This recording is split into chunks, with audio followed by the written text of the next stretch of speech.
Fala galera, hoje a gente vai falar sobre Efésios, capítulo 1. Eu sou André Maldonado e esse é o canal do JC na Veia.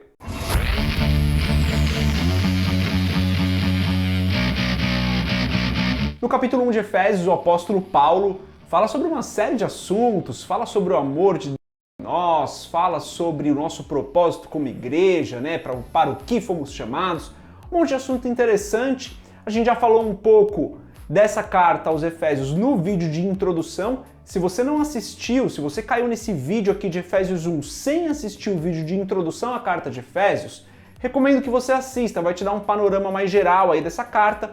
Fica mais fácil de entender a carta como um todo. O link para a descrição desse vídeo tá aqui. O link para esse vídeo está aqui na descrição. Então, se você quiser, se você ainda não assistiu, clica no link que está aqui na descrição, assiste o vídeo de introdução primeiro, daí você assiste esse. Mas antes da gente continuar nesse vídeo, se você não é inscrito ou se você não é inscrito no canal, se inscreve, deixe seu curtir e compartilhe esse vídeo com outras pessoas que também querem estudar o livro de Efésios. Nos versículos 1 e 2, Paulo faz uma introdução.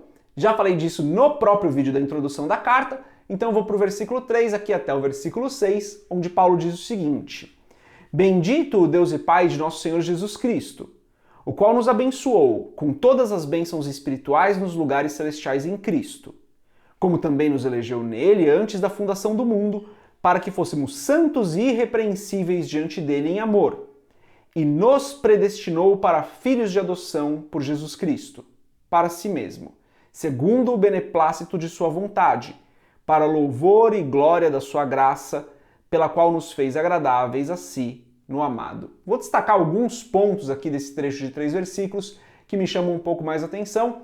Paulo diz, por exemplo, que Deus nos abençoou com todas as bênçãos espirituais. Usou o verbo no passado, né? Deus nos abençoou. Ou seja, Deus já preparou todas as bênçãos que nós precisamos. Isso se relaciona um pouco com o que a gente viu lá em Tiago 1,17. Inclusive o estudo de Tiago está pronto aqui no canal. Se você quiser assistir todo o estudo do livro de Tiago, a gente já tem publicado aqui no canal. E esses dois versículos estão bem relacionados, né? Deus já preparou todas as coisas para as nossas vidas. Todas as bênçãos que nós necessitamos, Deus já as deixou preparadas. Isso conforta o nosso coração e começa a falar sobre o amor de Deus por nós. Falando também sobre o amor de Deus, Paulo diz que Deus nos elegeu antes da fundação do mundo. Ou seja, mesmo antes do mundo ser formado, Deus já nos amava. O que isso significa para nós de maneira muito prática?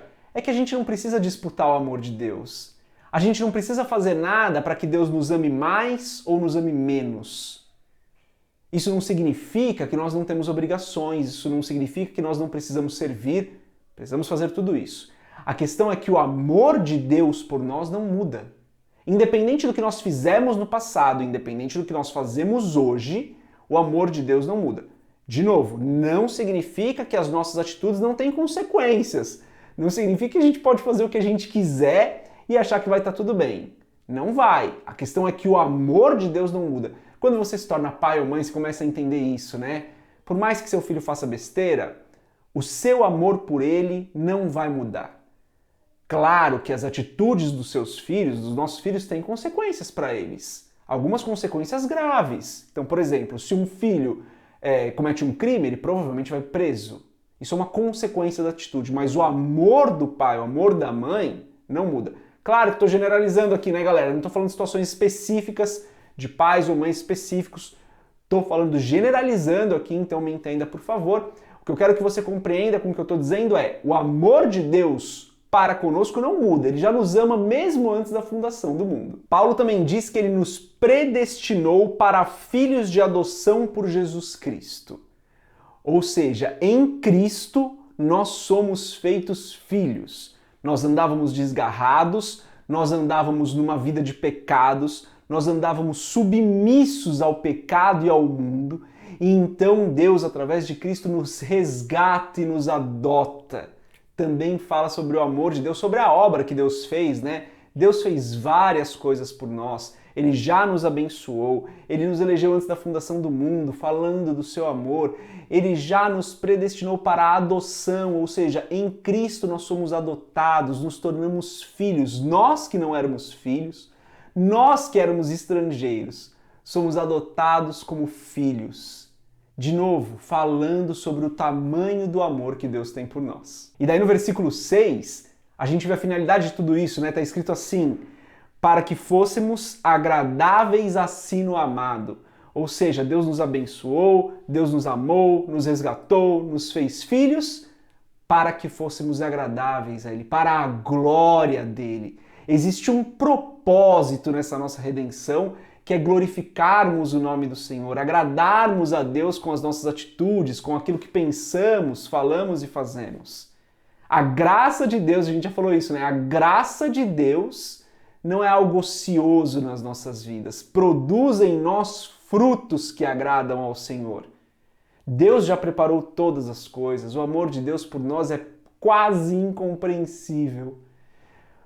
Mas tudo isso que Deus fez tem o propósito de nos fazer glorificar ao Senhor, nos tornar agradáveis a Ele. E daí nos versículos 7 e 8, Paulo fala que nós somos redimidos pela graça, um texto maravilhoso, está escrito assim: em quem temos a redenção pelo seu sangue, a remissão das ofensas, segundo as riquezas da sua graça, que Ele tornou abundante para conosco em toda sabedoria e prudência.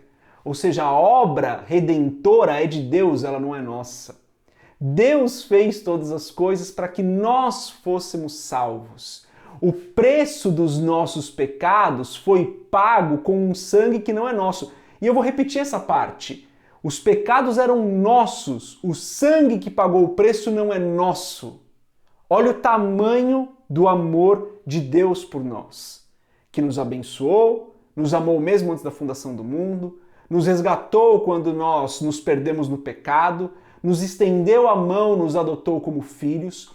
Tudo isso pela graça, sem que nós fizéssemos algo para merecer. De novo, não significa que não precisamos fazer nada após sermos alcançados, após a graça nos alcançar. Mas não são as nossas obras, não são as coisas que nós fazemos que nos levam até a redenção. Cristo já fez isso por nós. Na cruz, derramando seu sangue, pagando o preço dos nossos pecados. E daí começar a meditar sobre o amor de Deus, a intensidade do amor de Deus, faz a gente ler um texto como João 13:34 de uma maneira completamente diferente. Lá em João 13:34 está escrito assim: um novo mandamento vos dou, que vos ameis uns aos outros, como eu vos amei a vós, que também vós uns aos outros vos ameis. Como é que Cristo nos amou? Como o Senhor, como Deus nos amou antes da fundação do mundo? Cristo vira para as pessoas e fala: olha, então amem uns aos outros como eu vos amei. Olha que entendimento que a gente começa a trazer para esse texto de João 13. Também o estudo de João já está publicado todo aqui no canal, tem uma playlist com todos os capítulos. Se você quiser dar uma olhada lá em João 13, assiste o vídeo para você entender um pouco melhor. Mas olha como começa a expandir o nosso entendimento do que é o amor ao próximo. Quando o Senhor diz o seguinte, amem uns aos outros como eu vos amei. Daí no versículo 12, Paulo fala sobre o propósito, né? Mais uma vez, o propósito de tudo isso, está escrito o seguinte: com o fim de sermos para louvor da sua glória, nós os que primeiro esperamos em Cristo, ou seja, o objetivo é glorificarmos a Deus. Falei disso, né? O objetivo de tudo isso que a gente leu até aqui é para que a nossa vida glorifique ao Senhor. Paulo também diz ali no versículo 13, em quem também vós estáis, depois que ouvistes a palavra da verdade, o evangelho da vossa salvação, e, tendo nele também crido, fostes selados com o Espírito da promessa, com o Espírito Santo da promessa, perdão. Enfatizei a parte, né? E tendo também nele crido, ou seja, precisamos crer. Deus fez todas as coisas, nos alcançou com a sua graça, nos abençoou, nos amou antes da fundação do mundo.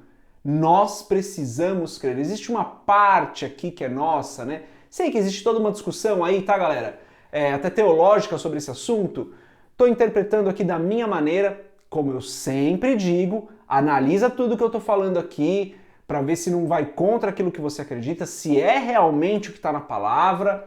Estou dando a minha interpretação aqui.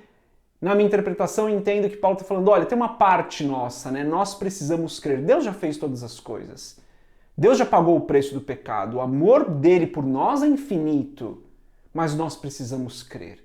Porque ele diz aqui, né? E tendo nele também crido, fostes selados com o Espírito Santo da promessa. Ou seja, cremos, e então somos selados com o Espírito Santo da promessa. E daí essa promessa a gente vê muito lá no livro de Atos, né? O que é a promessa do Espírito Santo, finalzinho ali de João, comecinho de Atos. Tem todos esses estudos já publicados aqui no canal. Mas é isso, né? Temos uma parte que é crer que tudo isso Deus já fez por nós. Ufa, quanta coisa, né, galera? Texto maravilhoso aqui de Efésios 1, um monte de coisa importante pra gente aprender. Espero que o Espírito Santo fale muito no seu coração com esse texto, que você ore em relação a isso, leia com calma o capítulo 1 de Efésios, estude com cuidado, se precisar assiste o vídeo de novo, mas principalmente ora, pede direção do Espírito Santo para que ele revele as verdades desse capítulo para o seu coração. Termino aqui com uma oração, então se você puder, se você quiser, feche seus olhos, curve sua cabeça. Pai, em nome de Jesus, eu te agradeço, Senhor. Te agradeço porque o Senhor tem nos dado força para montar esse conteúdo e força para que as pessoas assistam esse conteúdo. Te agradeço por cada pessoa que tem assistido, Senhor, por cada pessoa que tem comentado nos vídeos, por cada pessoa que tem compartilhado com seus amigos esses estudos. Te agradeço, Senhor, porque o Senhor tem nos ajudado a entender cada dia mais a Tua palavra, tanto eu quanto as pessoas que estão estudando aqui conosco. Em nome de Jesus eu te louvo.